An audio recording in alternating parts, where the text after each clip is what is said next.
bakit may hawak kayo ng ICC arrest warrant para kay Senador De La Rosa?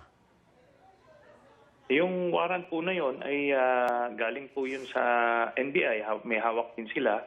Ito ay pinakita ko lang sa media kasi hindi naman humarap sa media po yung mga NBI operatives kasi sila, they're just there to serve the warrant. So ano ang reaksyon mo sa nangyari matapos kang hamunin na ikaw mismo, samahan mo yung maghahain ng arrest warrant pero hindi mo nakita kahapon? Yun na nga po, nakakalungkot dahil kaya nga rin ako sumama doon para talagang baka maengganyo siyang sumama sa otoridad. Kasi nga, nagmayabang siya noon di ba? Sabi niya, samahan ko daw yung mga mag-aaresto. Sinamahan ko pero hindi nga po siya nagpakita. At nakita naman natin, nakita ng mga kababayan natin yung ginawa niya kahapon, talagang tumakbo siya, no? Evading arrest ito, no? At ma-point out ko lang po, kasamang Igan, na yun pong warrant of arrest ng ina-inisyo ng ICC, ito ay bunga ng mahabang investigasyon ukol doon sa EJ case, sa war on drugs noong panahon ni Duterte. Kung maaalala nyo po, sisiga nitong mga to, nila Digong, nila Bato, Bongo, kung sino-sino, puro patay-patay yung sinasabi. Libo-libong Pilipino po ang pinapatay.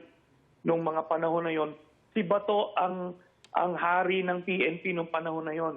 Naging kasangkapan sila ng mga pagpatay na yon. Pwede niyang pinigilan yung mga pagpatay na yon kasi ang mandato ng PNP is to serve and protect. Hindi manguna sa pagpapatay ng mga kababayan natin. Yung criminal, ikulong.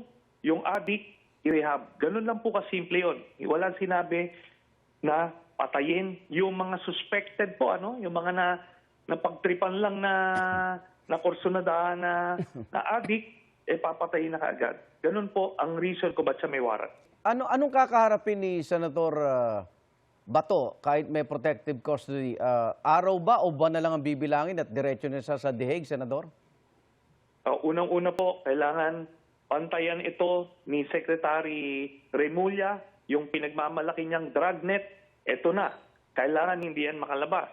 Kasi maraming butas yung opisina ng Senado. So, ito po, antayin na lang po natin kung ano ang magiging pasya ng mga otoridad. Pero definitely, mananagot at mananagot po itong si Bato de la Rosa. Hindi pwedeng gagawa ka ng krimen na ganitong kalaki, ganitong kalala, tapos makakalusot ka.